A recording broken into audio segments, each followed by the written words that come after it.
dengan Allah itu nomor satu itu syukur. Syukur itu di atas takwa. Di Quran itu ada fattaqullaha la'allakum tashkurun. Jadi takwa itu supaya ke derajat syukur. Kalau Nabi membahasakan kalimat thayyibah yaitu la ilaha illallah Muhammadur Rasulullah, itu kalimat yang otoritas kebenarannya itu absolut, pasti benar bahwa alam raya niki gadah pangeran ingkang asmanipun Allah Subhanahu wa taala. Tapi pengamalan niku, pengamalan la ilaha illallah itu harus ditalkin, diajarkan oleh orang yang spesialis nih, orang yang benar-benar mempunyai maslak. Maslak itu cara sampai kepada Rasulullah Shallallahu Alaihi Wasallam.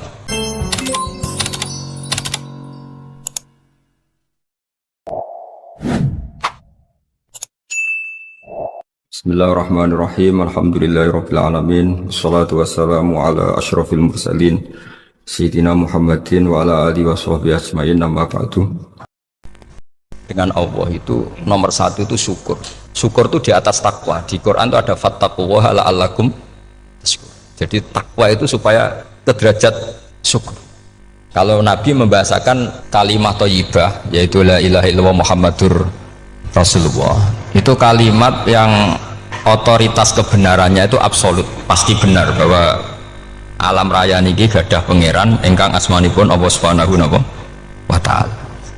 Tapi pengamalan niku, pengamalan la ilaha illallah itu harus ditalkin, diajarkan oleh orang yang spesialis nih, orang yang benar-benar mempunyai maslak. Maslak itu cara sampai kepada Rasulullah Shallallahu Alaihi Wasallam. Kalau tersemut ketika Mbah Mun sering ngendikan ihdinas siratal mustaqim siratal ladzina an'amta 'alaihim. Terus uniknya di surat Fatihah itu, ya Allah tunjukkan kami ke jalan yang benar. Itu bukan sirotoka jalan jenengan, tapi siratal ladzina an'amta 'alaihim. Saya masih ingat betul ketika Mbah Mun ngendikan Allah itu mboten saged ditiru. Wong Allah mboten dahar, mboten ngombe, mboten tidur. Sing saged ditiru niku nggih padha-padha manusa, sehingga disebut ihdinas siratal mustaqim siratal ladzina. Maka dalam disiplin ilmu sanad itu sampai ada kalimat ekstrim, man ta'allama bila syekhin fasyekhuhu setan. Itu tidak main-main ya. Artinya ketika orang lain menuduh dunia kiai katanya terlalu kayak kerajaan kecil, santri tidak pernah ngeritik, itu keliru. Sebetulnya memang aturan ilmu itu diantaranya untuk ilmu agama itu harus pakai apa? Sanad. Bukti ini apa? Ihdinas siratal mustaqim siratal ladzina an'amta 'alaihim. Jadi untuk mengikuti jalan Allah niku harus mengikuti jalannya orang-orang yang telah engkau beri nikmat. Telah itu artinya finish. Finish itu artinya sudah meninggal. Saya masih ingat betul kalimatnya Mbah Mun, kalau kamu mengikuti orang, kalau ingin kebenarannya permanen, yang sudah meninggal. Potongan-potongan soleh dadakan ngeten kan nggak meyakinkan. Pas ngaji gayanya kok wong soleh, enggak mulai kumat meneh, soleh meneh, kumat meneh, itu kan nggak meyakinkan. Istighfar gini nangis, karek nonton dangdut gini nyesal. Terus apa ya, nggak jelas no? Terus gak kasil maksiat ya nyesal, gak kasil toat gitu nyesal. Itu nanti ikut partai wa akharuna atarafu bidunubihim kholatu amalan sholihah wa akharuna sayyi'ah. Jadi orang-orang zaman akhir itu nyampur aduk antara kebaikan dan keburukan. Kayak sampean sering sholat saf awal itu ya baik, tapi ya ono sombongi. Maksudnya ono sombongi kowe iku sapa wani kok ngarep. Maksudnya itu ya ribet kan. Makanya ada wali jadi wali itu karena kalau sholat itu di belakang. Alasannya aku izin mbek pangeran sawane kok ngarep. Jadi ilmu itu macam-macam. Bapak Rian sering dawuh, nak ana wong istiqomah ngimami masjid itu ya apik. Tapi nak keseringan ya perkarane ambisi mau digenti. Jadi istiqomah itu nak keterusan itu ya dadi ambisi. Mulane gak jelas ngimami masjid terus istiqomah apa mau. Artinya apa? Hidup ini nggak jelas. Justru nggak jelas itu bagus karena ketok menusane, napa? ketok manusia. Sehingga dalam ilmu fikih itu lucu. Lo cerita wali-wali top Abdullah bin Umar niku semadzhab dengan Abdullah bin Abbas. Mboten seneng urip teng tanah haram. Ketika banyak ulama, banyak sahabat seneng hidup di tanah haram, alasannya sholat di tanah haram itu seperti 1000 napa? Sholat. Tapi yang dipikir beliau bukan sholatnya, maksiat di tanah haram juga lipatannya sama. Maka rumahnya Abdullah bin Umar itu pas yang berbatasan. Nak sholat di bojone ning tanah haram, nak tukaran metu. Jadi ono area tukaran itu dikondisikan steril. Jadi masyhur itu. Jadi beliau nak lagi mesra di bojone wiridan teng tanah haram, nak tukaran metu sik. Baru tukaran. Secara meyakinkan karena sehingga kita di Indonesia sebenarnya punya sisi yang luar biasa karena kita ada maksiat di tanah haram. Jadi bisa saja kita ini orang keren karena tidak pernah maksiat di tanah haram. Walaupun saya tahu kaji atau umroh tambah keren karena nggak pernah maksiat di. Karena banyak juga orang yang nangis di Masjid Haram jebule ngenes. Kamu naki sing elek bojoku tok. Rawong Turki wayu, wong Pakistan wayu. Bareng roh bojone elek wireng pesek. Terus nangis, ya Allah, sakmu naki sing elek kok bojoku tok. Nah, berhubung wayah haji dikira itu religius, napa? Akhirnya sing wedok gak terima, sakmono iki ganteng kabeh sing elek kowe tok. Makanya di haji itu pangeran nyindir faman faradha fihinnal hajja fala rafatha wala fusuqa wala jidala fil hajj. Itu pakai fi ku ing dalem. Jadi potensi maksiat kalau kaji itu fi. Justru pas haji itu pas potensi maksiat. Wong tenggene matof niku nggon tawaf niku. Wis masyaallah wong ayu ki pirang-pirang, wong ganteng ki pirang-pirang. Terus mari geger, mergo rebutan ngambung hajar macam-macam. Jadi pulau suwon ijtihad, dia napa ijtihad itu harus kita dengar. Jadi di antara mazhabnya ulama, termasuk Abdullah bin Abbas itu nempat di Taif. Taif itu dari Mekah 3 jam. Alasannya nggak ingin kalau terjadi apa-apa di tanah napa haram. Kita tahu Ibnu Abbas itu mengalami konflik politik dengan Abdullah bin Zubair. Itu ekstrim betul konflik berdua beliau. Akhirnya beliau milih di tanah haram. Wis tukaran-tukaran lah nak raning tanah haram. Maksudnya gremeng, mboten tukaran bacaan gremeng lah, gremeng sithik nak raning Masjid Haram. Artinya jangan kira orang di Indonesia terus ndak hebat, ya hebat, punya sisi nggak maksiat di tanah haram. Ya misalnya sholat kok ngarep nang Masjid Haram, jebule salate ya Allah sini wong. Wis kok ngarep paling afdol, jebule paling keliru coba. Mulai takbir yo keliru plus seudon. Haji Indonesia nu nak sofa walu niate rada elek. Sudah sih maca bismillah ta ora tak go ngarep dadi. Menurut kalau yang kesekian kali ditanya gitu. Dadi niate kok ngarep kepen ngetes sudah sih maca bismillah ta ora. Lho ngape wape salat apa wape seudon. Bantah-bantahan. Aku krungu dhewe tau kok ngarep pancen ra maca. Sing kok guri ora maca tapi lonton ora caku kok ngarep ya kepen krungu nyatane ora. Jadi kok ngarep.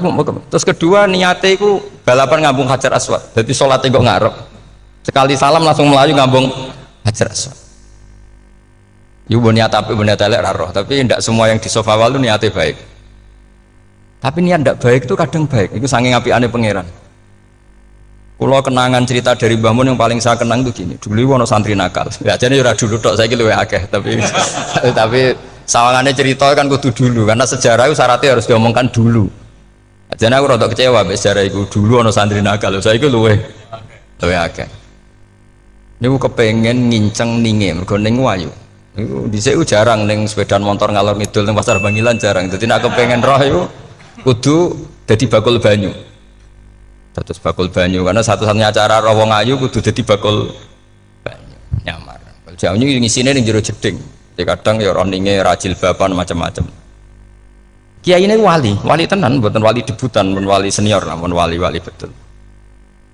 Nah, sampai saiki dadi wali kan wis ora ono kuota wali, segelem ra gelem jumlahnya supaya tetap ada terus diangkat ngoten mawon wali.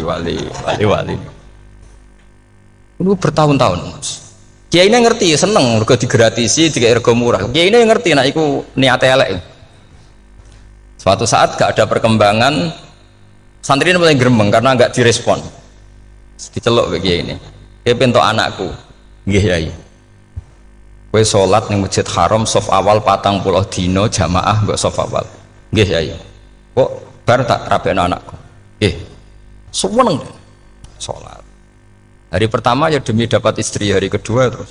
Suwe-suwe ku ku nyaman. Betapa nikmatnya sujud, nikmati rukuk terus nyaman. Saking nyamannya itu berkebutuhan sholat di saf awal. Bukan karena cewek tadi. Bareng hari ke-40 diparani mbek kiai ini. Aja mulai tak rabekno. Loh. Mboten saged, Mbah. Jare nek wis salat 40 dina tak rabek. Oh, mboten salat diterima untuk cawe tok. Mboten. Mboten. Ngenyak uang salat diterima dijoli. Jadi orang nggak bener itu kadang ya jadi bener. Jadi wali kadang daftarnya lewat bakul banyu, terus kadang rodok delok wedok sithik-sithik, tapi nak pangeran ngangkat kira kurang coro. Jadi wali can iki. Akhirnya kiai ini sing nangis. Cung gelem lecok kamu pede mantu wong. Iki gak gelem-gelem tenan. Ngenyak uang salat diterima dijoli. Wah, itu luar biasa. Terus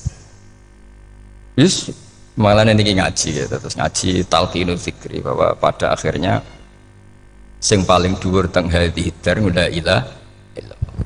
Nah, saya punya cara untuk sampean supaya la ilaha illallahnya itu sah dan meyakinkan. Nah, cara hakim itu sah dan kitab yang sering dibaca Mbah Mun diantaranya untuk kalimat itu kitab Zadul Ma'ad. Iku nak nerangno la ilaha illallah niku luar biasa. Itu kitab kesayangannya Sayyid Abdul Al-Haddad. Beliau ngendikan di antara kitab kesukaan beliau selain Ihya itu kitab Zadul Ma'ad. Itu beliau kalau ngendikan bihadihi ya, maksudnya bihadil kalimah ussisatis samawati wal ardu. Jadi langit bumi dibikin. Jadi beliau mulai berpikir pertama gini, surga dibikin dengan segala kemewahannya itu bagi yang tasdik liman saddaqa bila ilaha illallah wa liman amana bila ilaha illallah. Neraka yang dibikin sebegitu ekstrim sampai anak wong dicemplung ngenteni 70 tahun lagi ceblok. Wah, itu serah kebayang carane gawe. Entakno bego kan itu. Jadi barang nak diceblokno ning neraka itu cebloke nduk ngisor ngenteni pinten?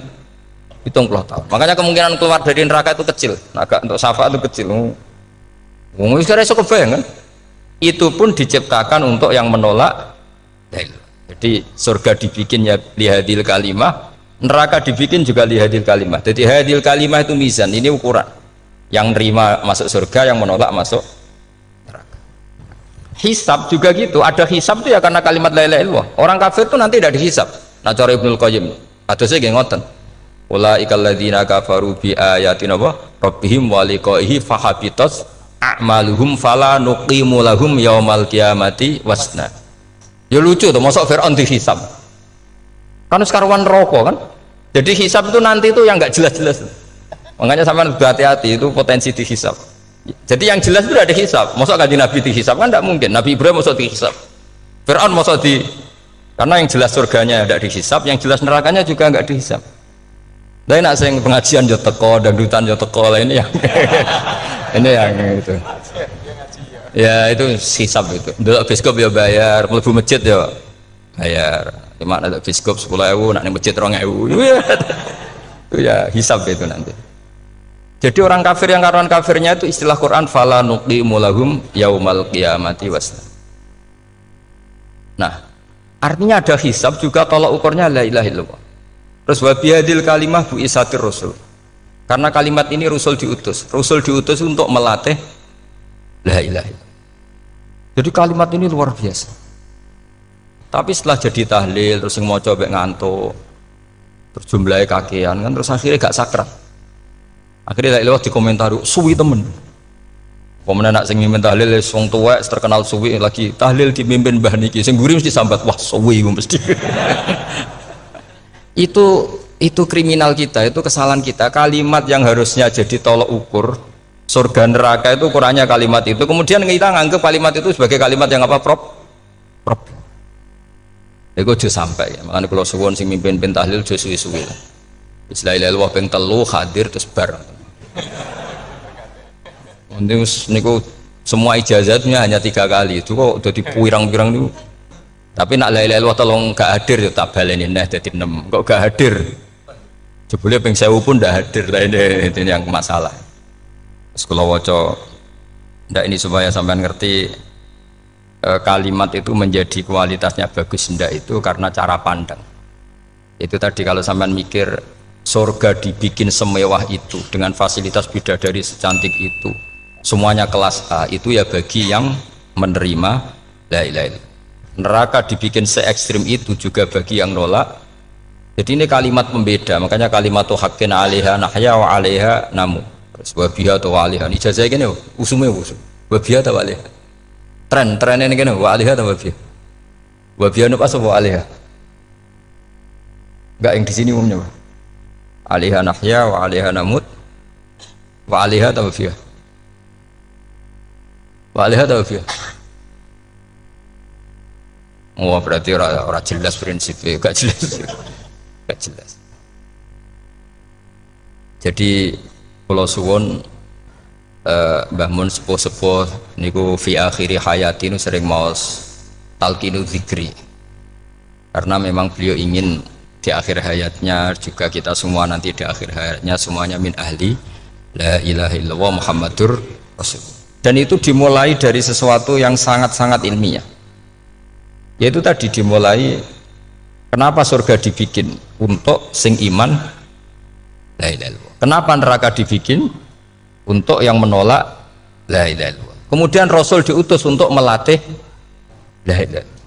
Nanti ada azab ya karena menolak la ilaha illallah. Ada maghfirah karena yang terima la ilaha illallah. Makanya istighfar, kalau cara oleh istihad, niku istighfar itu setelah la ilaha illallah cara kalau oleh istihad. Di beberapa Indonesia itu thariqah punya istighfar dulu baru la ilaha illallah. Tapi banyak ulama yang berpendapat dibalik, la ilaha illallah dulu baru, karena istighfar itu didengar Allah itu setelah tauhidnya benar. Ini cara madzhabnya Abul Hasan apa? Asyadili, yaitu fa'lam annahu la ilaha illallah baru wastaghfir li dzambika ai li hadil kalimah. Karena orang bisa dimaafkan itu berdasar kalimat la ilaha illallah. Misalnya begini ya, orang kafir itu kafir terus sampai 70 tahun. Sekali melafatkan la ilaha illallah itu yughfar lahum ma qad salaf. Jadi kullil ladzina kafaru iyantahu yughfar lahum ma qad salaf. Artinya orang kafir itu belum pernah tahlil, belum pernah istighosahan, ya belum pernah istighfar, tapi sekali melafatkan la ilaha illallah secara sah langsung yughfar lahum ma qad salaf. Berarti dulu mana la ilaha illallah sama istighfar untuk kepentingan dimaafkan Allah? La ilaha illallah cara madzhab Abul Hasan Asyadili, karena alasannya wong kafir sing kafir wae tanpa istighfar asal kalimat la ilaha illallah benar langsung yughfar lahum ma qad salaf. Jadi cara pikirannya Abul Hasan Asyadili itu la ilaha illallah yang benar dan kamu baru istighfar, nanti insya Allah pasti dimaafkan bihaqqi la ilaha illallah. Jadi fa'lam annahu la ilaha illallah baru wastaghfir li dzambika bihadil kalimah, karena sahnya istighfar setelah kalimat ini sah. Itu orang kafir yang kafir berpuluh-puluh tahun itu langsung diberi bonus sama Allah yughfar lahum ma qad salaf. Nah, ukuran iyan tahu pakai apa coba? Hei para wong kafir nak kowe mendo sangka kekafiran, ukurannya pakai apa?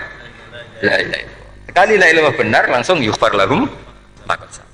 Makanya ketika ya Ja'far Shadiq, Sayyid Ja'far Shadiq, beberapa lama arja ayatin fil Quran adalah qulil ladzina kafaru iyan tahu yughfar lahum ma qad salaf. Ketika mangane kan apik siswa malaikat ya wong kafir 70 tahun Gusti mau celek lu pisan langsung jenengan sepuro, mosok kula imam tahlil boten jenengan sepuro. Ya tapi masalahnya nak malaikat, tapi kowe golek wajib lah iku semari perkara iku semari masalah kan bangsa ora ikhlas iku malah masalah. Nah sing guri malah meneh, tapi kowe mau celek lu ambek gremeng mergo kesuwen. Karena kesuwen wong gremeng sing dosa sing tahlil apa sing gremeng? Sing tahlil ya melok dosa mergo kesuwen, sing gremeng dosa wong kalimat thayyibah kok digremengi. Nah terusno sing ngundang ya melok dosa pisan ribet kan. Ya ora ono fikih ngono ya ora ono. Maksudnya kalau cerita daripada rawan dosa ya mendingan la ilaha illallah sing ora gremeng. Carane piye? Sing mimpin ya sing fasih sing cepet. Yen insyaallah. Oh teng desa kula anggere muni tahlil ben Gus bakso nang kabeh, mesti cepet. Jamin mesti cepet. Kalau ya sering ngomong, aku cepet lah lu mati sing suwi.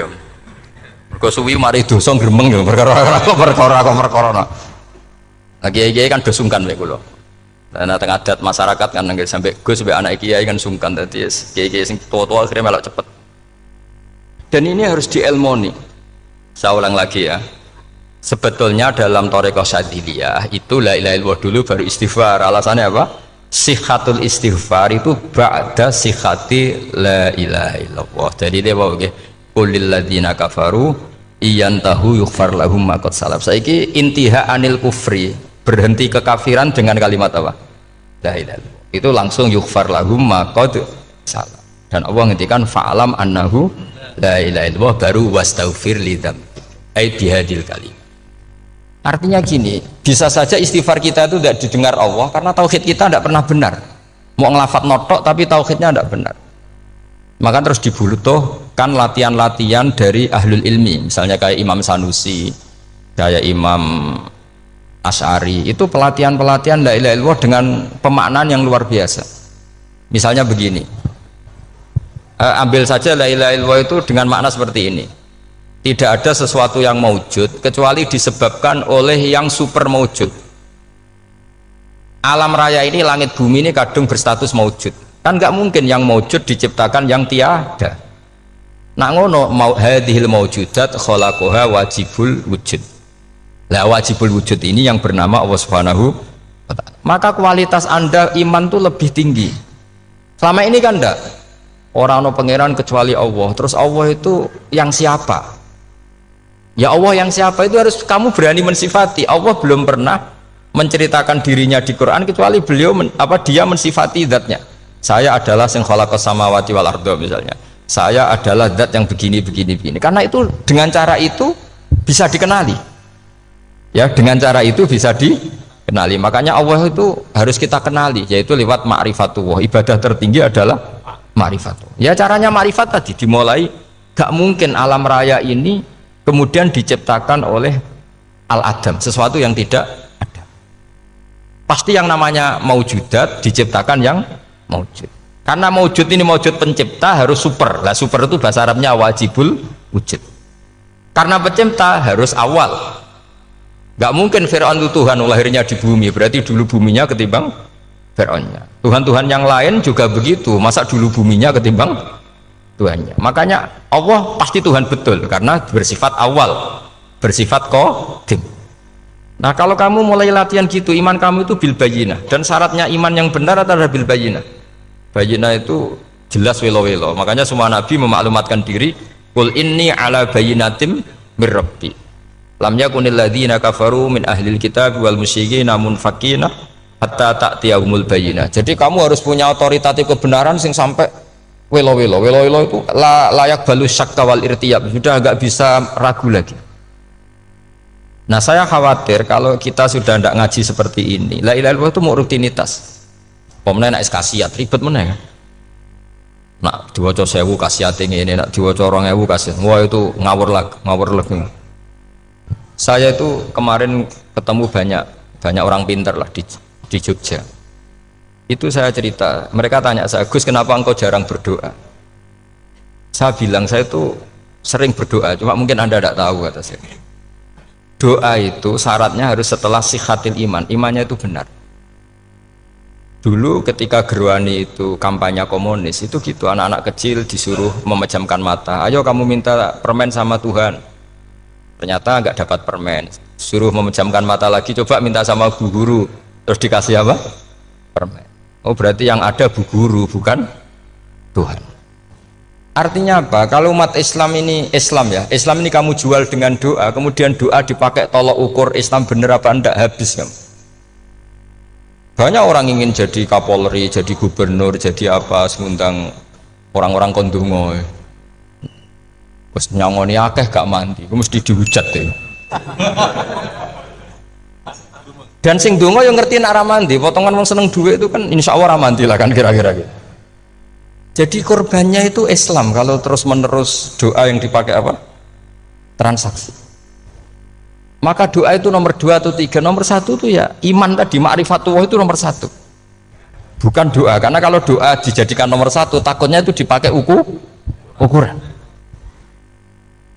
Makanya ketika orang kafir minta sama Nabi, minta itu ya bahasa Arabnya doa. Untuk mengubah Mekah jadi begini, untuk mengubah Mekah jadi makmur, jadi ada sungainya, roh. Nabi gak mau. Padahal Nabi kalau doa pasti mustajab apa enggak?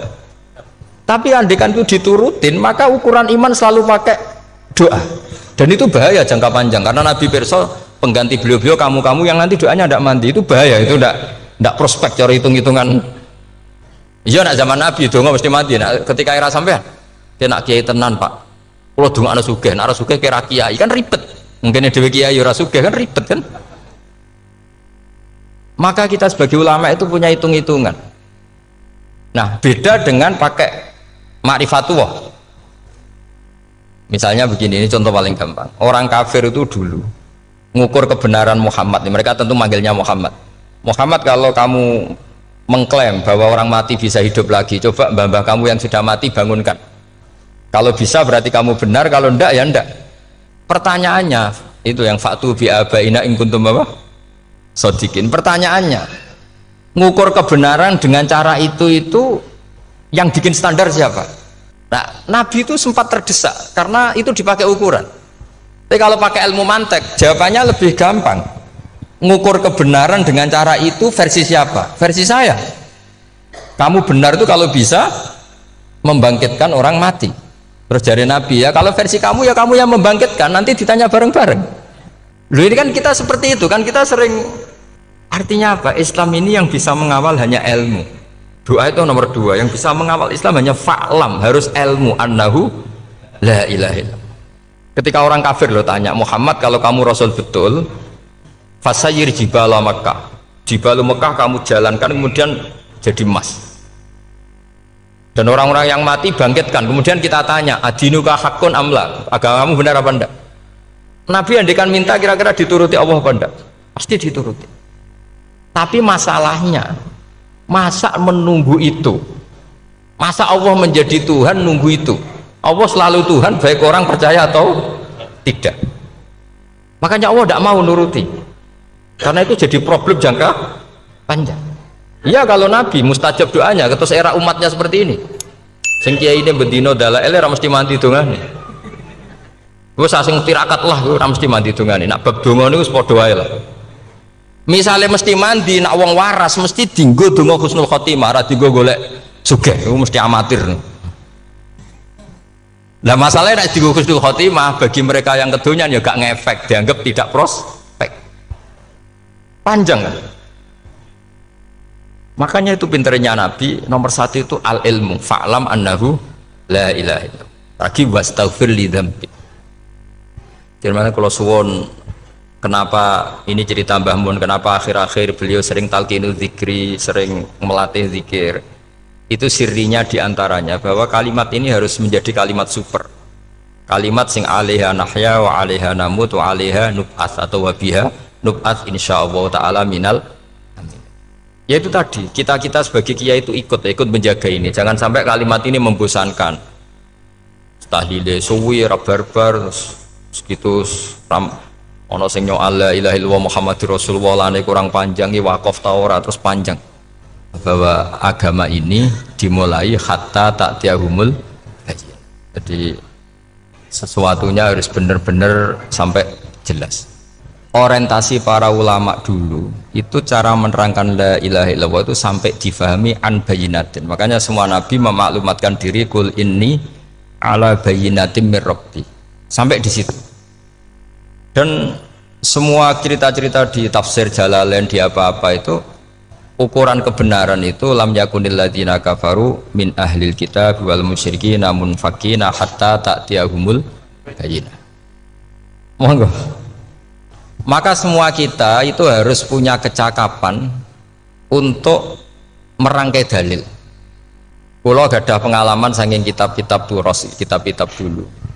Itu ketika beberapa ulama ditanya, dulu ketika ulama-ulama dulu berdebat tentang apakah imanul muqallid, imannya orang yang tidak bisa berargumentasi tentang Tuhan itu diterima apa enggak, rata-rata ahli sunnah bilang diterima, tapi tetap dengan catatan itu potensi goyah. Itkul man qallada fit tauhidi imanu lam yakhlu min tardidi. Tapi ternyata ulama-ulama itu prakteknya juga mengajari masyarakat supaya ada sedikit dalil atau kepastian logika. Masyhur itu ulama dulu ketika tanya orang-orang Arab, orang-orang desa, Ya Arabi, bima arafta rabbak. Kamu kok tahu kalau Tuhan itu ada, itu gimana? Jawabannya mereka meyakinkan. Al-ba'ratu tadullu alal ba'ir wa atharul aqdam yadullu alal masir. Ono tletonge sapi ya mesti ono sapine. Ono atharul aqdam, artinya ono tipake wong liwat ya mesti ono sing liwat. Sehingga itu sudah dianggap cukup kalau ada makhluk ya ada khalik. Artinya terus menjadi gampang ketika Allah ngendikan misalnya am khuliqu min ghairi syai'in. Mosok hadhil makhluqat sing maujudat kemudian khalaqahal adam. Itu kan enggak ketemu akal. Maka termasuk kekaguman saya sama kitab Fathul Bari sarahnya Bukhari itu ngendikane wa hadza sing inda ahlil mantak yusamma iltidzadzan aqliyan, bahwa agama ini harus ada kenyamanan secara akal. Kalau Nabi membahasakan wajadah halawatal apa? Iman yang manis itu misalnya kita profesor, kita ilmuwan, kita seorang yang top, yang paling cerdas di dunia, kemudian kamu secara agama didogma oleh pimpinan agama kamu, kebetulan pimpinan agama kamu misalnya komunis, terus diberi ajaran misalnya hadhil maujudat khalaqahal adam, yang maujud ini diciptakan ketiadaan. Kan mungkin profesor lah mesti stres. Piye wong Adam kok ciri utama ketiadaan ya layu asiru saya tidak ngefek. Bandingkan dengan misalnya kita goblok lah, petani lah, wong paling goblok lah misalnya diajari bumi ki ono mbah wonten, terus sing gawe bumi ono ya ono, wong barange ono kok sing gawe ra ono. Lebih gampang. Lah itu cara Fathul Bari hadaddin itu mudah sekali, sahlah qoriba. Kalau dalam baca Said Abdul Al-Haddad itu hadil kalimah sahlah qoriba. Salah qoriba itu enak difahami karena ya sudahlah, kalau hadil maujudat ya khalaqahal maujud. Berhubung maujud ini maujud khaliq ya wajibul wujud, kira-kira maujud super lah atau kausa prima atau apa. Jadi segampang itu lama menerangkan tauhid. Nah khawatir saya kalau penjelasan seperti ini sudah hilang terus mau wong takok kasihate nak maca sakmene paket ngene, nak sakmene paket ngene. Lah anak ramadi terus mental. Jute la ilaha illallah ya ngobos. Nah ini kan jadi tersangka. Makanya saya tadi bilang, saya berkali-kali saya belajar tauhid, belajar ilmu mantek, itu kepentingan saya hanya satu, supaya orang familiar dengan logika la ilaha illallah. Itu tadi mulai yang pelatihan kelas ringan, yaitu tadi al-ba'ratu tadullu alal ba'ir wa atharul aqdam yadullu alal masir, sampai pelatihan yang agak berat, tapi sebenarnya tidak berat-berat banget. Karena tadi am khuliqu min ghairi syai'in, masa kalian semua yang sebegini hebat maujudat kemudian kamu disebabkan oleh sesuatu yang tiada. Iku mbok sampean profesor lah iku ora iso logika, wong barang ra ono kok nyebabno. Al-aqdam ya dulu alal masir.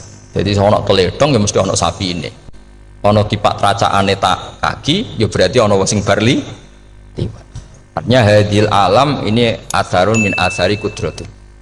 Kalau suwun, kalau mau maca sanad talqinu dzikri dari Mbah Mun, dan saya berharap kita ini saling menopang. Makanya saya Gus Yofur itu sering belajar mantek sampai belajar usul fikih, karena nggak bisa kita tanpa ditopang ilmu-ilmu seperti itu, nggak bisa, karena banyak khurafat, banyak syubhat.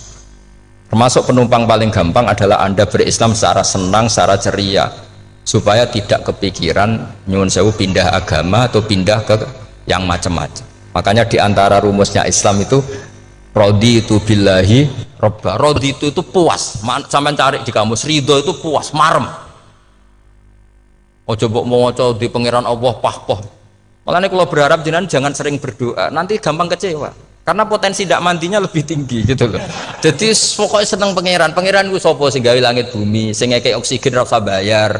Sing aku elek lah ya payu rabi. Nyifati pangeran sing wis terjadi. Ora usah bayangno. Wah aku jaluk jadi bupati ora jaluk suke ribet. Lu keluar kecelok wong alim mboten nate nyifat donga nemen-nemen. Sing wis kliwat ya. Ngaku yo wong narukan nyatane payu rabi. Umume wong di mobil kuwi di mobil. Umume wong bingung ya sering melok bingung. Sudahlah sudah. Lho kok sampean kok ora top ya coba. Wong melarat sekolah ya ora tamat, yo tetep oleh menghirup napa oksigen. Presiden seneng dadi presiden, kowe ngopi untuk utangan ya wis semeneng. Semulai ra diusir bojo ya wis seneng. Sebenarnya seneng itu gampang. Mbok yo nyifati pangeran sing wis gampang-gampang lah kayak di Quran itu nyifati Allah itu soal alhamdulillah alladzi atamani wa saqoni aku melarat lah nyatane kelar mangan. Ya sudah yang gampang-gampang. Lah sampean ndak kakian donga ben sugih. Kula bolak-balik cerita kula nanti dilani wong elek. Rayu elek sowan kula. Kula kenangan terbaik saya dadi kiai gini. Gus kula dongakno dadi sugih. Tenane, Mbak? Nggih, tak critakno. Nak bojomu iku sugih. Sing pertama ditata apa? Omah Gus ya, omah ditata. Suwe-suwe mobil ditata Alfa. Terakhir sing dievaluasi ku sampeyan. Omah wis apik, mobil wis apik, sing elek apa? Bojo mesti sampean kena evaluasi. Iku wis mesti ya. Akhirnya strasito. Jadi kula nu nate bully tiyang terbaik lah. Kenangan saya terbaik jadi kiai ini gini niku. Akhirnya iya Gus. Kan enggak mungkin omah suwapi, mobil suwapi. Coba yang kamu evaluasi apa tuh? Mulai artinya sudah lah, tidak usah kepengen itu dikurangi lah. Hubungan kita dengan Allah itu mensifati itu insya Allah pasti lebih indah. Ya misalnya kita Islam ya alhamdulillahilladzi hadana li hadza ma kunna linahtadiya laula. Sudah, tapi sekali sampean mikir, sak rewangi Islam yo mesti mlebu swarga. Oh, mesti kena was-wasi setan tak jamin. Sak rewangi salat yo mesti swarga. Tapi nak sampean alhamdulillahilladzi ja'alana minas sajidin wasyakirin aman. Maka alhamdulillah itu kalimat paling keren. Makanya da'wahum fiha subhanakallahumma wa tahiyyatuhum fiha salam wa akhiru da'wahum alhamdulillahirabbil alamin. Jadi pokoke ngoten. Sore pura usah kakek jaluk. Karena potensi ndak mandi itu tinggi. Sampean ndak kutub, ndak ahdal, ndak abdal, ndak apa saja.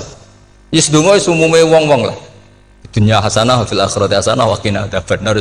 Hasanah mbok piye artine pokoke hasanah. Pokoke hasanah fil akhirati ya hasanah. Senara iso hasanah ya rabi itu jenenge hasanah pokoke sementing. Karena kula niku pengalaman dadi kiai, anggere wong kok kakean donga mesti kakean ngeluh. Ya karena potensinya ndak mandi. Jajal sampean ndonga apa jajal? Selama ini kan njuk mapan yo ora tau mapan. Njuk sugih yo prakus, wis diparingi cara pangeran wis maringi jebule sampean ingin lebih. Makanya saya mohon sekali, jadi hubungan dengan Allah itu nomor satu itu syukur. Syukur itu di atas takwa. Di Quran itu ada fattaqullaha la'allakum tashkurun. Jadi takwa itu supaya ke derajat syukur. Karena tadilah cobalah dilatih. Saya pernah ngecek orang yang sekarang dugem menikmati maksiat dengan orang yang takwa mensyukuri tidak maksiat, itu nikmatnya itu masih tinggi nikmatnya orang yang syukur karena berhasil meninggalkan maksiat. Makanya kamu yang syukur bengi-bengi seradi duit ning kamar wudu bariku ngelamun jujuk esok yes alhamdulillah gak maksiat.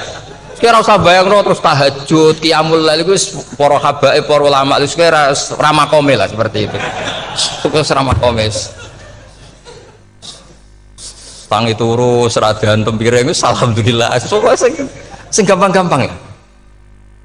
Dan itu memang ajarannya Nabi. Jadi Nabi itu kalau bikin ajaran itu orang sing asbaha aminan fi sirbi sesuatu mu'afan fi badani indahu kutu yaumi faka'an nama khizat lahu dunya bi hadafiriha. Jadi Nabi bayangkan mirip man asbaha aminan fi sirbi ngontrak ya ora diusir sing di omah, kumpul mertua ya ora diusir mertua, kumpul bojo ra diusir bojo, aminan fi sirbis, mu'afan fi jasadis, urip nak guyu do banter wis bengak-bengok. Indahu kutu yaumi dina iku iso mangan. Iku fakaan nama khizat lahu dunya bi khadafiri. Anggap ae kowe itu sak donya. Lha wong paling sugih gawe kolam renang paling 100 meter persegi. Kowe ndelok laut renang sak kapoke. Pokoke urip ku sing gampang itu. Kok senengane repot to? Senengane repot. Pokoknya kalau aku pengen itu jenengan syukur lah. Pokoknya lho gimana niki pokoknya niki kampanye syukur lah. Pokoknya karena tadi coba yang biasa dongo-dongo itu dikurangi lah. Syukurnya dulu yang lho sampean tak arani. Doa yang mandi itu dimulai apa? Asana Allah. Tinggi mana doa dengan syukur? Syukur. Nabi itu kalau berdoa itu nyifati Allah panjang sekali. Alhamdulillah hamdan katsiran terus wa hamdan wa fi ni'amahu wa yukafi mazida ya rabbana lakal hamdu kama yanbaghi li jalali wajhika azimi sultanik la nuhsi sana'an 'alaika anta kama athnayta 'ala nafsik antal muqaddim wa antal muakhir. Wus panjang. Sampean kan gak muqaddimah suwidi Dongane sing tuh wis gak dia 13 wis. Kalau kan sering mau ikhya itu, kalau muji pangeran itu sampai lupa Imam Ghazali, saking panjangnya. Sama dulu donga-dongane Nabi itu, kalau muji Allah itu panjang sekali. Dongane sithik.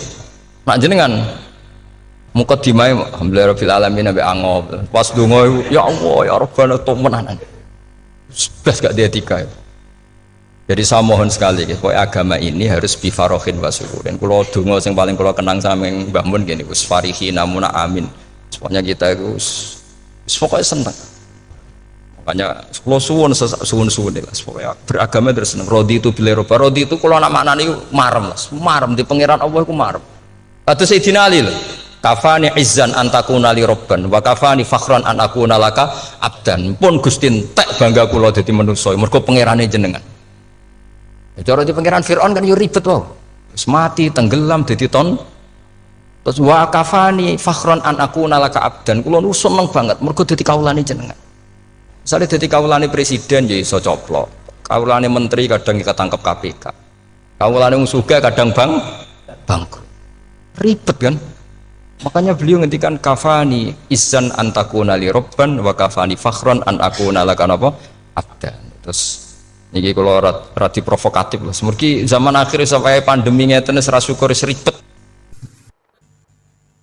Setelah saya jadi kiai dan penelitian, saya itu berkali-kali didatangi dokter, tentara, juga polisi. Mereka sering bilang gini, Gus saya ini dokter negeri. Saya ke NTT, ke Papua, karena saya muslim, berkebutuhan Islam, maka dibikinkan musola, dibikinkan masjid. Kalau kiai tidak bisa, bikin sendiri urunan mau narik siapa itu. Mau narik tarikan di jalan yang mau nyumbang siapa. Tapi kalau kebutuhan negara karena tugas negara ya difasilitasi negara dan tidak dianggap misionaris karena negara.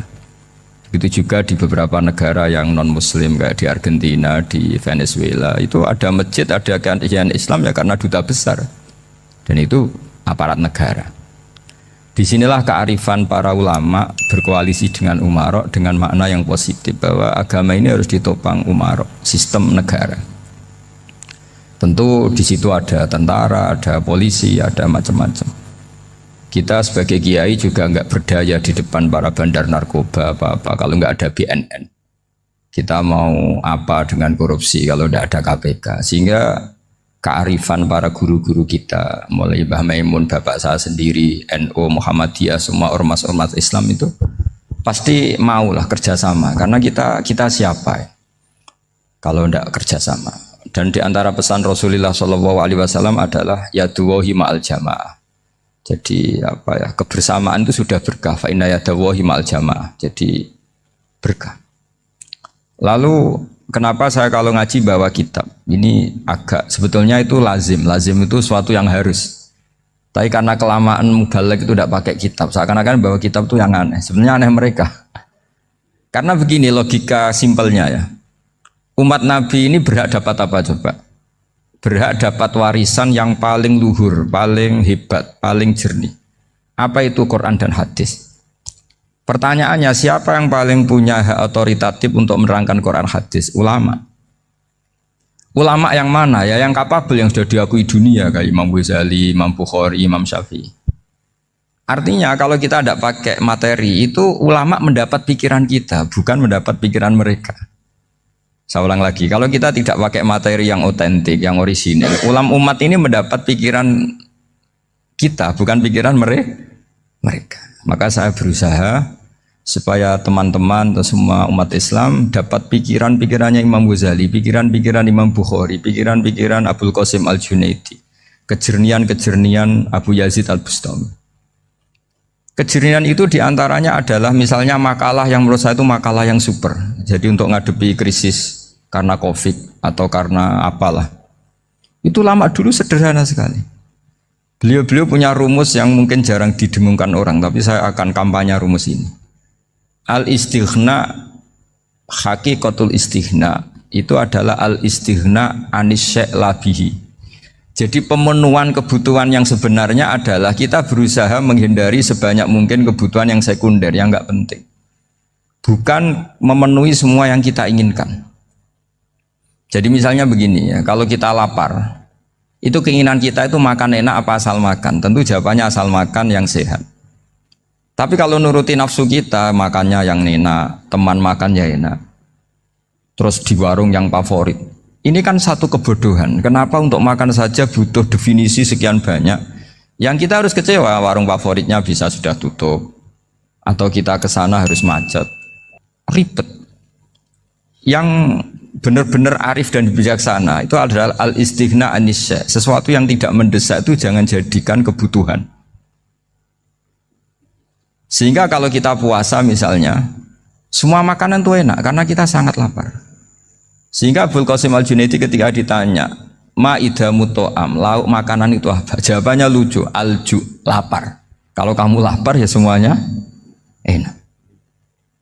Ini sudah mulai hilang.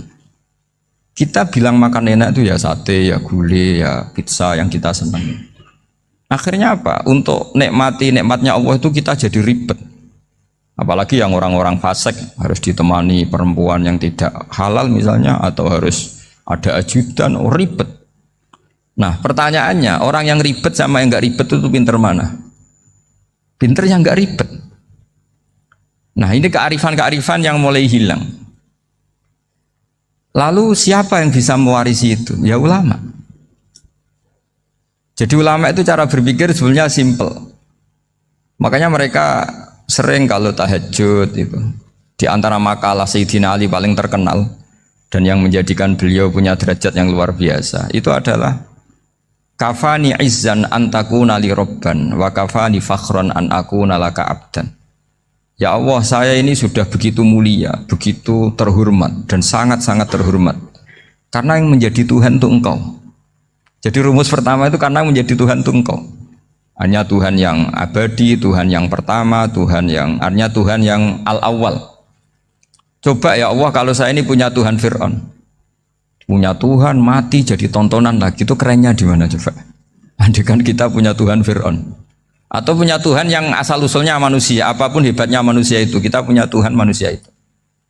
Tuhan yang lapar, yang kalau nggak makan mungkin pingsan, mungkin bisa kena COVID, nanti Tuhannya diisolasi. Kayak apa? Makanya ketika Tuhan Allah menyindir ketuhanan selain Allah itu, Allah hanya menyindir dengan kalimat sederhana, kana yakulanit to'am, yang kamu tuhankan itu masih makan. Artinya kalau nggak makan ya lemes. Jadi lama-lama ada orang gini, alhamdulillah tadi Tuhan mampir ke saya, kelihatannya lapar, setelah tak kasih makan sehat lagi. Susah nggak punya Tuhan yang seperti itu. Beda dengan Tuhan kita. Tuhan yang nggak butuh makan, nggak butuh minum, al-qayyum, zat yang berdiri sendiri tanpa butuh yang lain, al-awwal. Sebelum ada langit bumi sudah ada Tuhan kita yaitu Allah. Bandingkan dengan Tuhan-Tuhan yang dipertuhan yang lain, yang adanya setelah bumi, misalnya Fir'aun dan sebagainya. Sehingga Sayyidina Ali pertama jadi kebanggaan apa? Kafani izzan antakuna li robban. Saya ini keren betul karena punya Tuhan yaitu Engkau. Tuhan yang lahul asma'ul husna, Tuhan yang semuanya punya kebaikan, punya keabadian, punya keagungan. Terus wa kafani fakhron an akuna laka abdan, dan saya bangga sekali karena saya menjadi hambamu. Kalau saya jadi hambanya Pak Rektor ribet kan? Sudah tak hormati ternyata nanti tidak rektor. Ya kan ribet kan? Terus pokoknya ribet. Jadi budaknya manusia itu ribet. Makanya ada seorang wali datang ke temannya yang jadi presiden atau jadi raja. Datang ke situ karena tidak punya uang, mau minta uang karena temannya raja.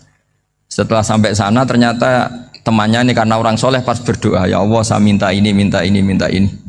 Terus si wali tadi pulang. Tanya, kenapa kamu pulang? Ternyata dia sama, masih minta-minta kayak saya. Jadi sederhana deh. Sama-sama minta kamu, minta zat yang kamu mintain katanya. Jadi dulu itu orang itu sebegitu dekat dengan Allah. Sehingga si raja ini terus ketemu wali tadi tanya, kenapa kamu menyepelekan saya padahal sekarang saya raja? Terus ditanya sama wali tadi, karena temannya, kalau kamu di padang pasir tidak bisa minum dan harus minum 1 gelas, dengan ongkos kamu harus mengasihkan semua kerajaan kamu demi minuman itu. Pilih mana, minuman apa tetap jadi raja? Ya saya milih bisa minum. Saya tidak raja tetap hidup, tapi kalau nggak minum mati. Bagaimana Anda bangga dengan satu kerajaan sing la yusawi kak samain, yang tidak sama dengan segelas air.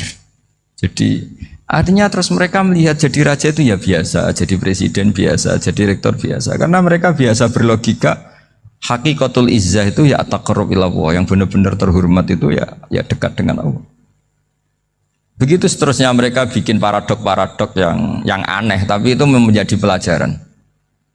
Bapak saya Ki Nur Salim itu senang baca anekdot Nasiruddin Koja.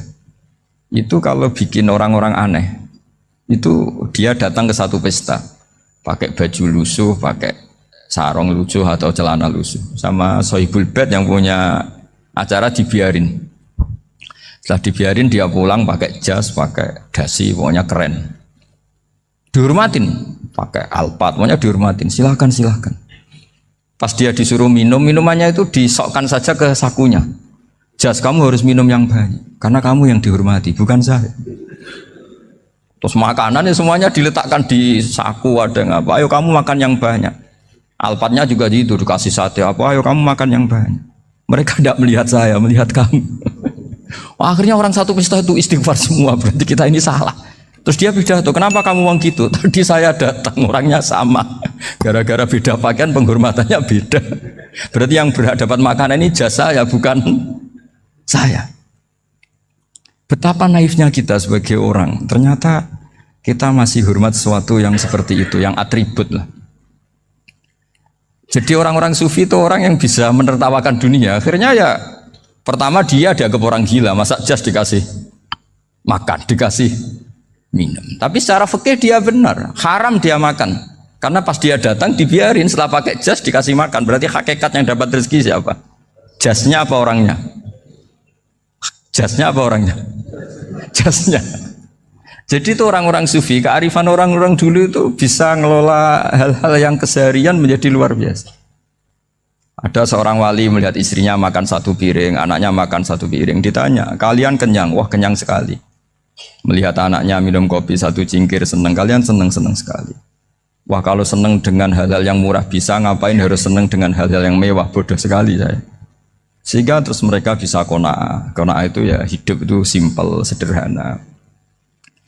Jadi tentu saya tidak akan ngomong yang muluk-muluk, selain itu tidak bidang saya juga apa ya. Kita ini butuh obat di kondisi Covid seperti ini, butuh kesederhanaan, butuh apa ya? Istighna tadi. Kita harus istighna billah an ghairillah. Jadi sudah cukup bahwa Allah ini segalanya. Sehingga tadi saya dengarin himnenya Unisula, yang paling saya kagum adalah dimulai dengan kalimat-kalimat thayyibah. Di antara tugas suci Nabi Ibrahim dan semua Nabi adalah wa ja'alaha kalimatam baqiyatan fi aqibih. Nabi Ibrahim itu Nabi yang diberi gelar Allah. Dia adalah Nabi yang menjadikan kalimat tauhid itu kalimat yang abadi. Fi aqibih, di anak turunnya, di semua generasinya, baik anak turun karena gen maupun karena pembinaan, karena pendidikan. Ini penting sekali saya utarakan karena apa? Satu kehidupan itu sebenarnya digerakkan oleh kata-kata, oleh moto kalau orang bahasa modern. Sehingga banyak ulama mengatakan al-ibarat kutun li'ailatil mustami'in, bahwa redaksi atau moto atau pegangan hidup itu penggerak kehidupan. Sehingga sebetulnya manusia itu digerakkan oleh kalimah-kalimah itu, oleh moto-moto itu, oleh prinsip-prinsip hidup itu. Misalnya orang Palestina itu tiap hari ke pasar gitu. Mereka ke laut itu. Ditanya, kenapa tidak takut tembak Israel? Jawabannya lucu. Kena tembak ya mati, nggak makan ya mati, nggak kerja ya mati. Ya sudah, sama-sama mati ya, mendingan aktivitas normal. Tapi saya tidak menyarankan itu untuk melawan Covid. Ini cerita saja nanti. Kamu jangan provokator itu. Karena ini wilayah sensitif. Jadi banyak orang yang poligami, kalau ditanya alasannya gitu, istri satu ya cerewet, dua ya cerewet, mendingan 4. Ya banyak ya gitu. Tapi ada yang kebalikan, istri satu cerewet saja hampir jantungan, apalagi 4, tinggal matinya kan gitu. Itu semua yang menggerakkan itu kalimat. Kalimat itu satu pegangan. Banyak orang loh yang nggak ingin jadi rektor tuh banyak loh Pak Bejo. Jangan kira semua dosen ingin jadi rektor. Melihat rektor sibuk rapat mempertahankan reputasi Unisula terus sering pegang kepala. Ngapain repot-repot? Jadi tukang sapu aja dapat gaji, ngopi, rokokan, selesai. Bodoh amat. Jadi rektor, mikir orang banyak. Banyak loh orang yang nggak ingin jadi presiden tuh banyak. Karena ngopi nyaman, nggak ada yang ganggu. Mau tidur sampai jam 9 siang juga gak ada yang ganggu. Sehingga mereka melihat pegawai negeri itu gak keren, orang kok diatur jam, disiplin. Itu memang cara Allah membagi rahmat. Mau kamu apakan coba? Cara syukurnya dia seperti itu. Bapak saya dulu tuh sering ngajarin saya, diajak jalan-jalan pagi-pagi. Melihat orang ngopi, makan uduk itu bapak seneng. Kok enak jadi wong awam. Ngene esuk-esuk nyemak bocah kesel kabeh kono enak ngopi rokokan. Bapak kadang iri sama orang awam itu iri. Sudah gitu berharap masuk surga kan enak sudah gitu. Tahu-tahu mati, tidak tahu ke surga apa ke neraka ya tidak tahu. Jadi nah orang dulu itu orang yang bisa mensederhanakan dunia. Sehingga ya sudah cara bahagia. Makanya saya alhamdulillah saya ini kerjasama sama UII sama beberapa kampus. Memang amdan itu sengaja. Kampus itu ya punya sistem yang nggak bisa mewakili sistem kiai. Kiai juga punya sistem yang nggak terwakili oleh kampus juga sebaliknya saling melengkapi. Saya sering ketemu rektor UI, rektor kampus-kampus Islam. Mereka cerita, Gus pendidikan pondok harusnya dimodernkan gini-gini. Saya bilang, kalau pondok modern kayak kampus itu nanti saya ketemu Allah nggak bisa jawab. Kenapa Gus? Saya beri contoh gini. Kalau misalnya perempuan perawan lah atau apa saja, namanya perempuan, mau tanya tentang menstruasi atau haid. Kalau semuanya sistem kampus, dia harus kuliah dulu, registrasi dulu, kuliah dulu, bayar dulu, dan dapat jawabannya nunggu mata kuliah pas itu. Bandingkan kalau sistem pondok, saya tuh sering ke pasar sama anak saya dicegat sama ibu-ibu. Gus, anak saya ngalami gini-gini, keluar darah terus menerus, nggak 6 hari tapi 1 bulan penuh. Itu hukumnya apa Gus ya? Nanti saya mau sowan ke jenengan. Nggak usah sowan di sini aja. Ya sudah, sebelum mengeluarkan darah yang rutin seperti itu biasanya haidnya berapa hari? 6 hari ya sudah ikut yang 6 hari, yang lainnya istighatsah. Ngoten tok Gus, ya udah ya. Begitu terus di masalah udhiyah Pak. Ya coba kalau semuanya pakai sistem kampus, daftar dulu, bayar dulu. Jadi ini nggak ada jawabannya, nunggu mata kuliah itu baru dapat jawaban. Itu biasa nggak sholat bertahun-tahun karena belum ada jawaban tentang itu.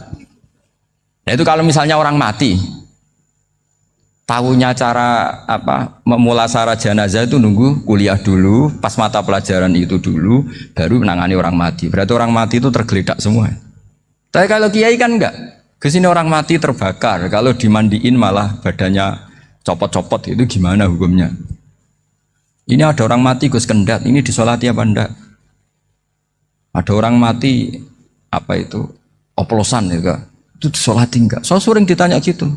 Gak usah registrasi Pak Rektor, gak usah registrasi, gak usah daftar, gak usah seminar. Makanya kalau orang kampus wani kiai itu ya kualat tenan gitu, karena ini yang on time ya. Tapi pondok seperti saya ya ikrar seikrar-ikrarnya pentingnya kampus karena melatih efisiensi waktu, disiplin, tata kelola manajemen sehingga kita ya hormat. Tapi tadi kita harus saling melengkapi sehingga saya tunjukkan ke publik bahwa saya hormat sekali sama polisi, sama tentara. Coba kita bisa apa ngadepi bandar narkoba kalau enggak polisi? Bisa apa coba menjaga NKRI kalau enggak tentara? Begitu juga ya sudahlah kita memang fa inna yadallahi ma'al jamaah, kita berkah itu kalau bersama-sama, tidak bisa kita sendiri. Nah lalu orang kayak saya itu ya beberapa kali sebetulnya saya itu ditawanin jadi doktor honoris causa apa. Kekhawatiran saya satu Pak Bejo, takut pas nggak punya uang itu dokter gak di duit kan gak pantas gitu. Jadi repot gitu, daripada beban lah sudah lah nggak usah dokter. Jadi kalau nggak punya uang ya pantas, terus kalau ngebis ya pantas. Suatu saat kalau mati nggak ada yang hadir ya pantas, nggak dokter gitu. Kalau sudah dokter kok masuk neraka,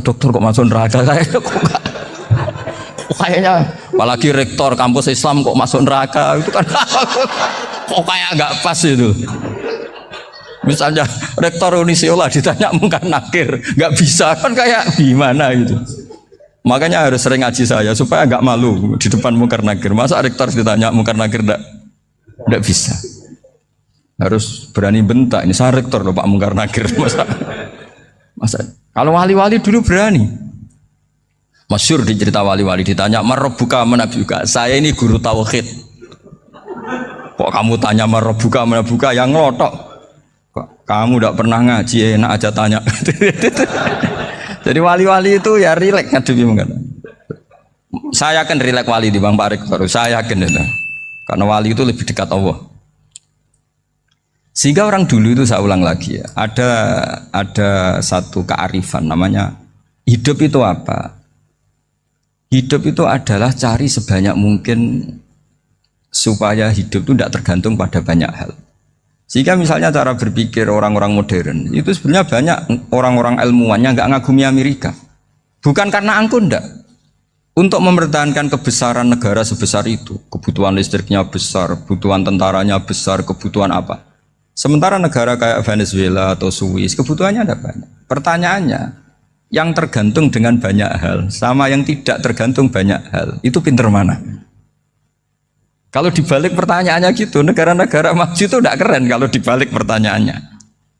Orang yang untuk mempertahankan eksistensinya banyak, butuh banyak hal, dengan yang tidak butuh banyak hal, itu pinter mana? Orang yang bahagianya nunggu jadi dokter, nunggu jadi kiai besar, kiai viral, dengan orang yang bahagia cukup dengan ngopi, itu pinter mana? Tapi kalau dibalik pertanyaannya, orang yang tahunya nikmat hanya kopi, dengan nikmat yang banyak, pinter mana? Makanya Mbah Mun tuh kalau guyon itu lucu.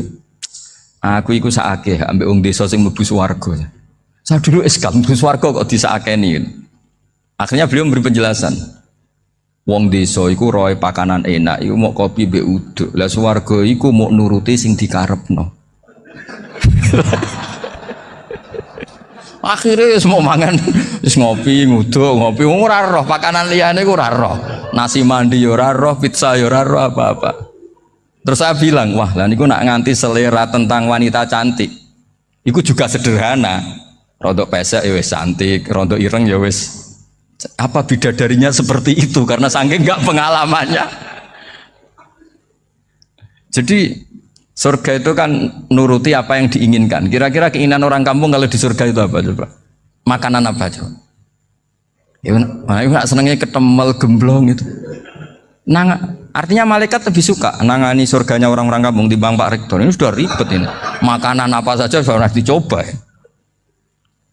Terus kalau di mall tahu orang macam-macam, seleranya macam-macam pasti. Enak mana kalau sampean jadi malaikat pelayan surga? Suka ngelayani orang kampung apa yang orang kota? Orang kampung kan?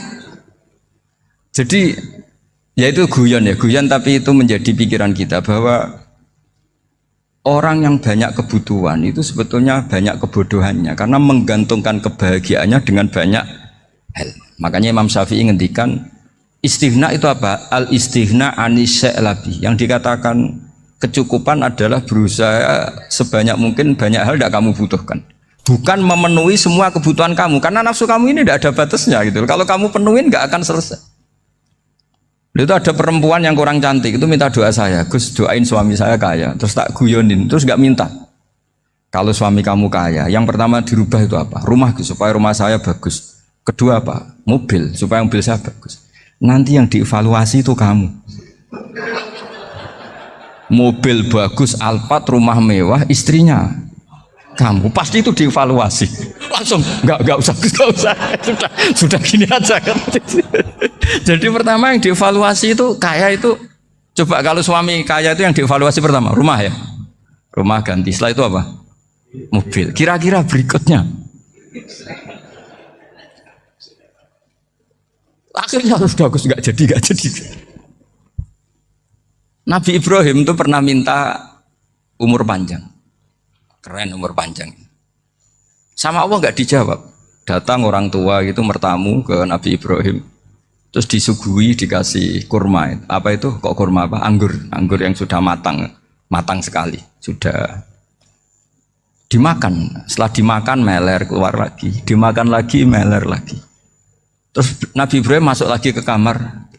Ya Allah doanya tak cancel. Nanti kalau saya tua kayak itu. Jadi Allah itu nggak jawab langsung tapi ngirimkan itu. Akhirnya ya Allah nggak jadi. Nanti takut itu. Saya pernah ngalami jadi kiai tadi, ada ibu-ibu ya kurang ya nggak pati cantik lah. Suaminya tuh miskin sekali. Minta doa saya supaya kaya. Bareng tak kasih pertimbangan itu udah nggak usah nggak jadi. Jadi itu kearifan. Tapi kearifan ini harus kita tanamkan. Saya nggak bisa membayangkan Indonesia yang besar ini, andai kan tidak ada qanaah, nerimo ing pantum. Coba sekarang ada Covid. Andai kan Indonesia tuh kayak Perancis. Saya beberapa kali punya tamu orang yang hidup lama di Perancis, bahkan dapat istri orang Perancis. Itu dulu nggak begitu mencintai Indonesia. Tapi setelah di Perancis 2 tahun, wah Indonesia hebat. Di Perancis tuh kata dia kalau cerita, semua kebutuhan masyarakat itu dibebankan ke negara. Apa saja minta negara, apa saja nyoal negara. Sementara Indonesia, coba kalau Indonesia mengalami seperti ini kok tidak ada qanaah rimo ing pantum, bisa kios Indonesia. Orang miskin nyalahkan negara, kelaparan nyalahkan negara, apa saja. Tapi barokahnya dididik kiai, jogeman nyalahno wong liya. Urip pun romo ing pandum, diame. Sampai gak ngerti kalau Covid. Banyak tuh orang-orang kampung itu, orang lugu-lugu itu. Mbah niki saking Covid, salam ning Covid, muga-muga umure panjang. Dikira Covid itu nama orang yang ahli sosial itu. Mbah niki dana saking Covid. Matur nuwun sampekno salamku, muga-muga umur panjang. Bingung kan yang nganterin ini. Ini gimana yang mau menjelaskan? Memang nggak paham. Ribet kan. Tapi saya pastikan bahwa dengan keadaan seperti ini kita bahagia, kita stabil, itu jelas barokahnya kalimah tadi, moto tadi atau pegangan hidup tadi. Makanya disebut al-ibarat qutun li'ailatil mustami'in, bahwa redaksi atau kata-kata atau pegangan atau filosofi hidup, apalah namanya itu adalah penyemangat. Penyemangat. Karena kata-kata ini memang luar biasa. Ketika sahabat perang demi kebenaran, zaman itu ya pasti benar karena yang dibela Nabi. Dulu itu kan enak zaman Nabi, yang dibela mesti benarnya, musuhnya mesti salahnya. Sehingga dulu itu memang harus tegas. Kalau sekarang mau tegas gimana? Yang kamu bela tidak mesti benar, musuhnya tidak mesti salah. Ribet kan kalau misalnya saya tukaran sama Pak Rektor, kamu mau bela mana kan bingung. Saya tidak mesti benar, saya tidak Nabi. Pak Rektor apalagi nggak mesti benar lagi kan? Ribet kan? Jadi kalau kita mau perang sekarang itu mau pede gimana? Enggak. Makanya banyak ulama sekarang tuh mau tegas tuh nggak berani karena ya banyak hal yang abu-abu lah wilayahnya. Misalnya pilihan presiden, atau pilihan bupati, pilihan menteri. Kamu mati-matian bela itu, yang kamu bela tidak mesti benar, musuh kamu tidak mesti salah. Misalnya pilihan bupati, wah ini kabupaten ini baik kalau bupatinya ini, yang satu bilang ini, terus tim suksesnya kamu tanya, kamu yakin? Ya tidak juga. Lah kenapa semangat? Kan saya botohnya, paling alasannya ya itu aja, bukan yang lain.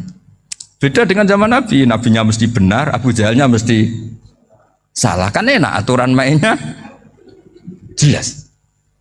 Singkat cerita dalam perang itu banyak sahabat yang ngalami luka, ngalami apa gitu. Kemudian curhat ke Nabi, ya Nabi gara-gara derekkan jenengan, ngikuti jenengan saya harus ngalami seperti ini. Ngiranya orang itu diapresiasi sama Allah keluarnya itu. Ternyata sama Allah gak diapresiasi. Malah diturunkan ayat intakunu ta'lamuna fa innahum ya'lamuna kama ta'lamun wa tarjuna minallah malah yarjun. Kalau kamu sakit karena perang, orang-orang kafir itu ya sakit. Itu saja berani padahal demi kekafiran. Wa tarjuna minallah malah yarjun. Padahal kamu punya nilai lebih yaitu berharap kepada Allah yang mereka tidak punya. Saya jadi kiai itu ya kadang mangkel. Karena yang benci ya benci, yang seneng itu ngel-ngel loh kayak Pak Bejo. Jadi semuanya ribet. Nah iya, yang benci ya ganggu, yang seneng ya ganggu, tambah nemen. Seribet. Tapi kalau sudah ingat bandar narkoba, mereka berhadapan dengan polisi, kadang ditembak karena kesalahannya terlalu fatal. Antar persaingan mereka juga bisa tembak-tembakan karena merebut pasar narkoba.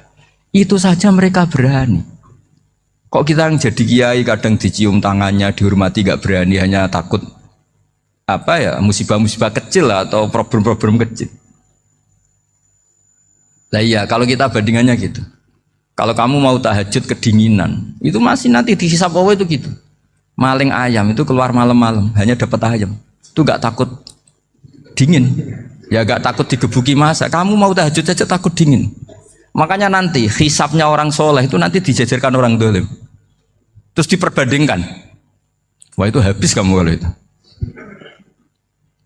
Jadi misalnya Unisula mau rapat, tapi ini malam, kalau malam dingin nanti sama masuk angin. Wah anak-anak pang di perapatan aja berani kamu.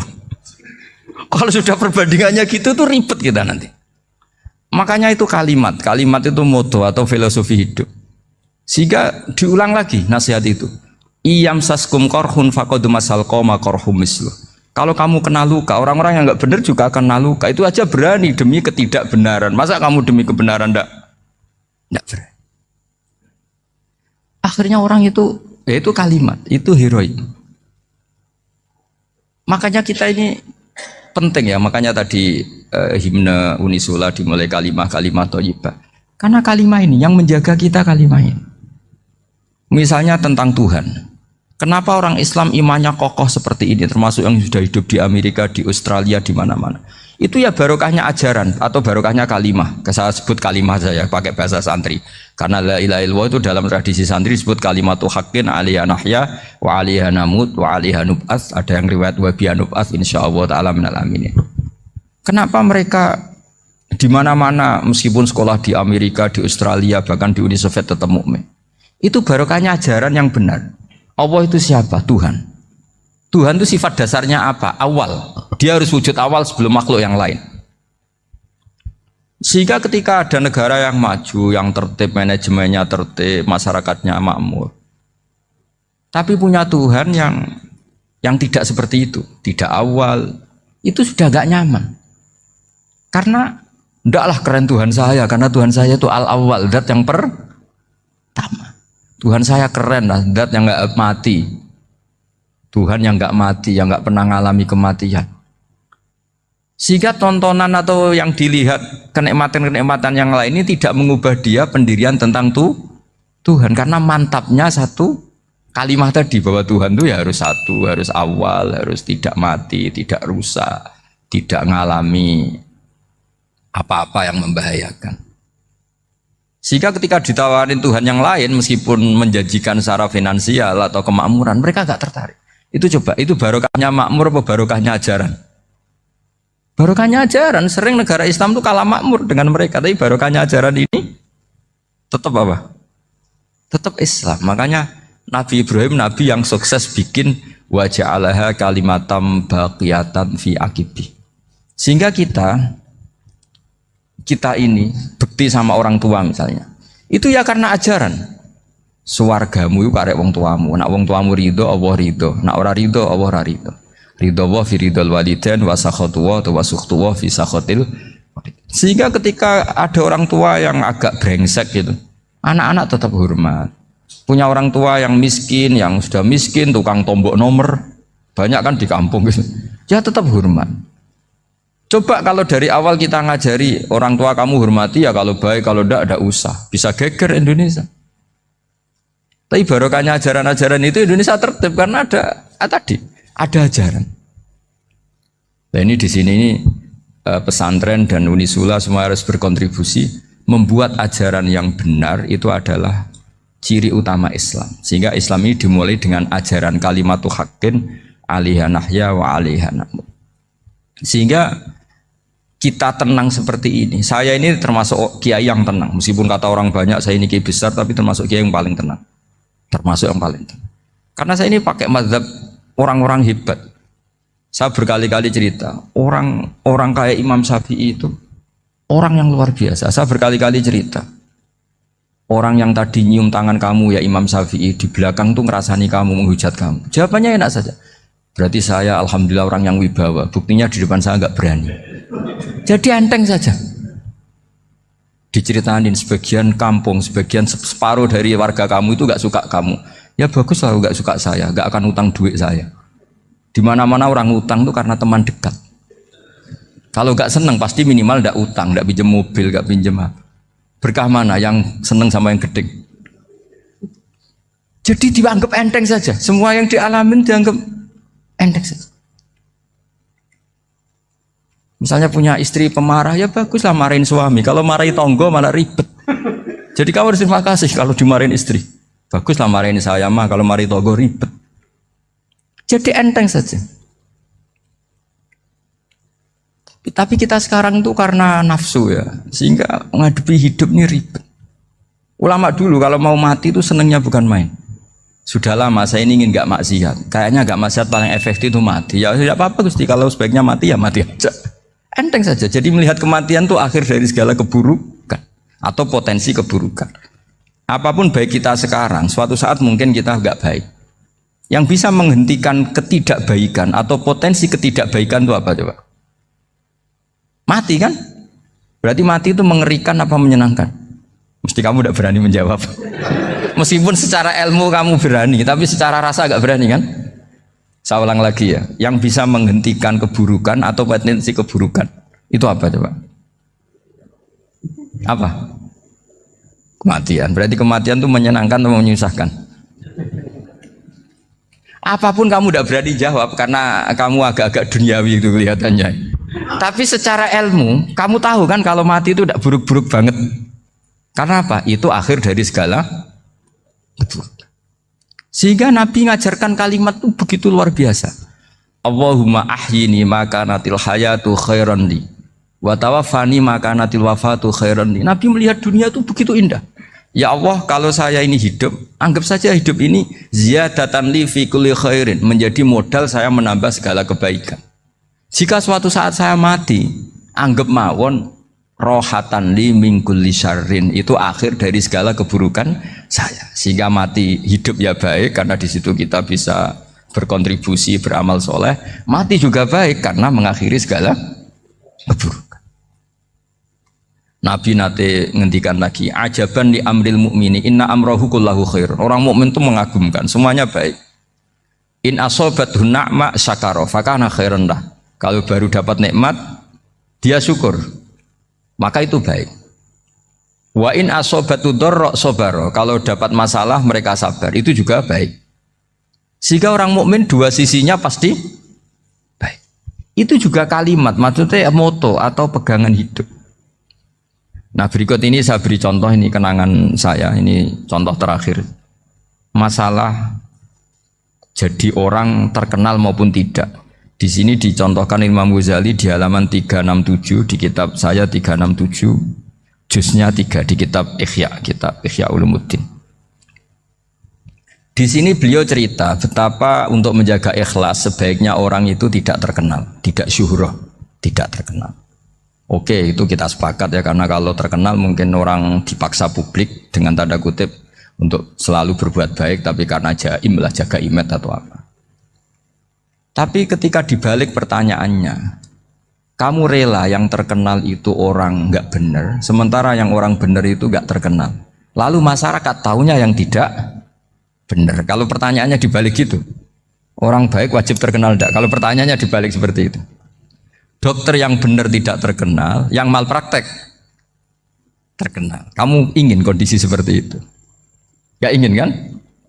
Kampus yang bagus gak terkenal, kampus yang bagus gak terkenal, yang gak bagus. Nah, artinya apa? Gara-gara olah kata, olah pikiran, ini logika jadi rubah.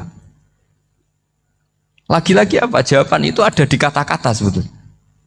Makanya bab-bab seperti ini tidak usahlah kita berdebat, berpolemik. Sebaiknya orang itu humul, menutup diri, apa sebaiknya orang terkenal, itu nggak perlu seperti itu.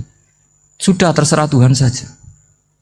Makanya saya mulai dulu ngaji sampai sekarang itu ya tidak punya punya ikon tertentu atau punya website tertentu, enggak. Sudah terserah pangeran. Sudah saya juga tidak sok suci materialistik atau enggak, ya tidak mikir saya. Bukan apa-apa ya, karena saya ini kiai, jadi biasa urusannya sama Allah, tidak sama makhluk. Jadi pusing kalau sama sarah-sarahnya makhluk itu pusing. Meskipun rektor kalau nasihati saya pasti tidak saya terima, itu tetap makhluk, itu sudah ada ngefek kalau saya itu sudah ada itu. Bukan karena saya sombong, ya memang makhluk betul gitu, bukan cuma nasibnya bejo aja, tapi makhluk tetap makhluk. Saya beri contoh ya. Ini makalah yang ditulis Imam Ghazali. Ya, i'lam aslahaka Allah anna aslal jah wa intisarus sayyid atau sayyidi wal istihar. Wa huwa mazmum itu. Balil mahmudu al khumulu illa man saharahu wa ta'ala li nasri dini min ghairi takallufi talabi syuhrati minhu. Jadi kalau kamu ingin ibadah kamu selamat ya kamu jangan terkenal. Tapi resikonya adalah kalau kebaikan itu tidak terkenal maka gak dikenali. Kalau gak dikenali berarti masyarakat hanya punya percontohan yang tidak baik karena yang baik tidak terkenal. Jadi itulah ulama-ulama dulu. Jadi apa-apa itu dibanding-bandingkan. Kemudian nanti kelihatan jawabannya itu kelihatan. Jadi ulama dulu itu biasa ngarang misalnya afatun nikah, sisi negatifnya nikah.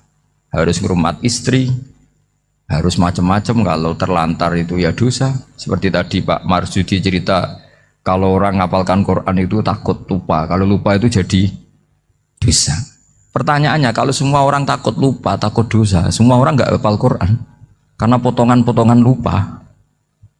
Cara berpikir tidak seperti itu. Kalau berpikir ya namanya hafalan ya inginnya hafal, kan nggak ingin lupa. Lah nanti kalau takdirnya lupa karena hal-hal yang dimaklumi oleh syariat itu enggak yang termasuk dosa. Yang dosa itu lupa takliwiri udhrin syar'iyyan, lupa yang tidak ada sebab yang apa? Syar'i. Tapi lupa bawaan EQ-nya tidak bagus. Lupa bawaan sering dibentak. Oh itu enggak masalah karena bawaannya orang tertekan itu ya lupa. Coba kamu hafal Quran. Terus punya kredit jatuh tempo. Pas hari itu aku yakin enggak cerdas sudah. Itu bawaannya orang tertekan tuh pasti lupa. Jadi ya saya teruskan ya. Jadi terus ada makalah yang sangat bagus sekali tentang itu. Saya baca ya. Wa yadullu ala dzalika anna Allah azza wa jalla amaral anbiya'a bi idharil amali lil iktida wa khassahum bi mansibin nubuwah. Wala yajuzu ayyudhunna bihim annahum khurrimu afdolal amalen. Jadi orang yang terlalu mendewa-dewakan khumul itu menutup diri. Oke itu baik karena dengan khumul, dengan menutup diri Anda tidak riya, Anda tidak pamer. Tapi kata Imam Ghazali, kamu juga harus ingat di antara syaratnya Nabi itu harus mengumumkan kalau beliau itu seorang Nabi. Harus memaklumatkan kalau beliau seorang Nabi supaya bisa diikuti. Caranya sholat harus diumumkan sehingga Nabi itu mengatakan harus jamaah. Karena dengan cara jamaah itu bisa shollu kama ra'aitumuni usolli. Coba kalau Nabi sholatnya nggak diperlihatkan, kamu harus sholat yang benar. Caranya gimana ya Rasulullah? Itu rahasia. Bingung nggak kira-kira? Bingung nggak? Ya misalnya amal rahasia selalu lebih baik. Terus ada pertanyaan, Nabi ngendikan kamu sholat yang benar. Caranya gimana Nabi? Ya itu rahasia. Terus gimana coba? Tapi Nabi ngendikan apa? Shollu kama ra'aitumuni usolli. Ya sudah kamu sholat, niru saya sholat. Berarti Nabi sholatnya diperlihatkan apa disembunyikan? Diperlihatkan. Jadi begitu juga saya berkali-kali bilang, orang tahu kalau itu bidan ya berdasar tulisan itu bidan. Tahu kalau itu dokter gigi ya itu dokter gigi. Jangan sampai gara-gara tidak ada tulisan mau beli alat bangunan di dokter gigi, mau periksa gigi di toko bangunan. Gara-gara apa? Nggak ada maklumat. Nah, di sini ulama-ulama selalu memaklumatkan dirinya. Termasuk Imam Ghazali ketika ngarang kitab dinamai Ihya Ulumuddin, bahwa kitab ini bisa menghidupkan ilmu-ilmu agama yang mulai hilang. Begitu seterusnya. Jadi ini ngaji ya. Jadi orang itu harus ngerti ya. Jadi jangan nuruti emosi sendiri atau logika sendiri. Bahwa saya suka humul, ya monggo, agama Islam menyediakan sarana itu. Uzlah itu ya punya sisi kebaikannya sendiri. Tapi syuhrah terkenal asal tidak nuruti nafsu juga punya sisi kebaikannya sendiri. Setidaknya umat ini punya satu master kebaikan yang mudah diakses. Tapi tadi saya ulang lagi, jangan karena hadun nafsi, jangan karena kepentingan pribadi. Makanya di sini disebutkan wa yadullu ala dzalika ay ala syuhrah anna wa ta'ala amarul anbiya bi idharil amal lil iktida. Allah selalu memerintahkan para nabi kalau ngamal kebaikan ya harus dimunculkan supaya bisa Itu. Yaitu tadi kita tidak bisa bayangkan kan kalau misalnya Nabi menyuruh kamu harus sholat yang benar, kemudian sholatnya Nabi sembunyi. Kalau ditanya, Nabi saya niru siapa? Wah itu rahasia, kamu nggak boleh lihat sholat saya saat takut tidak ikhlas. Ribet kan? Sehingga jamaah itu statusnya tetap harus. Nah bedanya harus ini ulama berpendapat harus yang apa? Fardu kifayah. Tapi fardu itu maknanya harus. Tapi bukan berarti kalau nggak jamaah sholatnya nggak sah, nggak. Tetap tapi statusnya jamaah tetap apa? Harus. Nah barokahnya harus ini orang yang baru sholat, sholatnya langsung benar karena ada yang diikutin. Coba kalau mantan dukun baru sholat terus sholat sendiri, itu mesti mirip mantra itu. Karena dia tidak ada master percontohannya. Tapi barokahnya ada master, orang paling bodoh pun kalau sholat ya benar, karena standar ada komandonya, ada imamnya. Sehingga Imam Ahmad malah berpikir keras, syarat sahnya sholat itu harus jamaah. Cara pikirannya Imam Ahmad keras sekali beliau. Sehingga kalau orang sholat sendiri kok ada orang lain yang maunya berjamaah harus bayar, orang itu harus bayar demi sahnya sholat. Itu madzhabnya Imam Ahmad. Tapi kalau madzhab Syafi'i hanya mengatakan itu fardu kifayah, yang kalau satu komunitas gak mau melakukan semuanya apa? Dosa.